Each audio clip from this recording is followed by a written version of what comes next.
Kasako Media, tunaangazia maisha, tunaandika kesho. Mtazamaji wa Kasako Media, bado tunaendelea kukuonesha namna ambavyo matukio yalitokea hapa Mwananyamala kwenye studio ya Barnaba. Watu wana huzuni kweli kwa sababu vitu vilivyopotea ni zaidi ya shilingi milioni 100, na tupo na moja kati ya familia ya studio hii. Habari yako? Salama, kwema. Kwema, jina lako? Naitwa Komboisi. Tukio hili lilitokea muda gani? Natamani tufahamu zaidi nini ambacho kinaendelea mpaka sasa hivi. Tukio lilitokea saa 1 kwenda saa 2. Na nini sasa hivi kinachoendelea, na tumeona kama TANESCO ameshafika, na nini ambacho kinaendelea kwa sasa hivi, tunatamani kufahamu zaidi. Kuna vitu vingi vinafanyika baada ya tukio kutokea. TANESCO wao ndio walikuwa wa kwanza kutukimbilia. Wao ndio tulipiga simu ndio wakaanza kutukimbilia. Na kiukweli tunawashukuru kwa sababu mpaka sasa hivi wanatutembelea kujua nini ambacho kinaendelea. Na sana sana wanataka kujua chanzo cha moto kilianzia wapi, kwa sababu waliokuwepo studio kwa muda huo walianza kuona cheche. Baada ya kuzunguka ndani wakakuta moto unawaka kwenye zile, unajua hapa studio kuna sound proof. Kwa hiyo yale magodoro yanashika moto kwa haraka sana. Kwa hiyo kitendo cha kugeuka na kurudi, yani picha ikawa nyingine kabisa. Yani moto kwa mkubwa, wale upepo walishinda kuendea moto ulikuwa mkubwa sana. Barnaba muda huu alikuwa wapi kama wewe ulikuwa sehemu ya tukio jana? Barnaba nadhani alikuwa na safari, alikuwa airport, kuna sehemu anataka kwenda. Kwa hiyo alirudia njiani. Kwa hiyo leo tulikuwa na press asubuhi saa 4.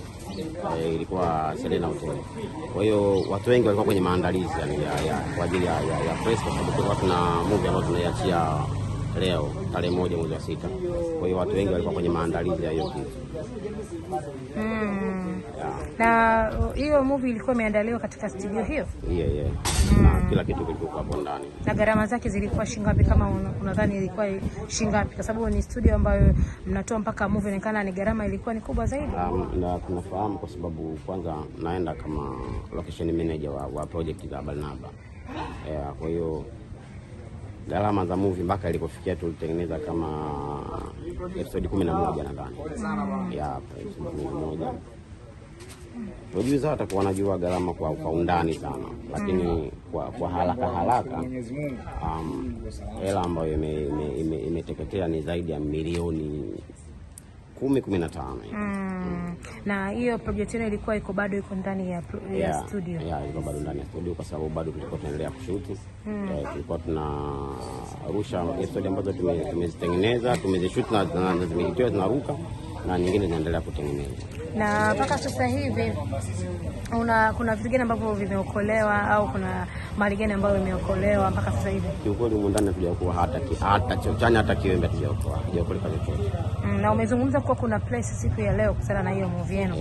Sasa hiyo place itaendelea au itakuwaje? Hapana, nadhani toka jana tulienda baada ya kutokea tukio hili, Barnaba aliamuru mtu aende akang'oe mabango kule, kwa sababu press tunafanya, kwa sababu huwezi kufanya press kwa sababu tulikubaliana baada ya press ndio tunaachia movie. Sasa kila kitu kimeenda kuungua na moto ndani, kwa amna kitu kinafanyika.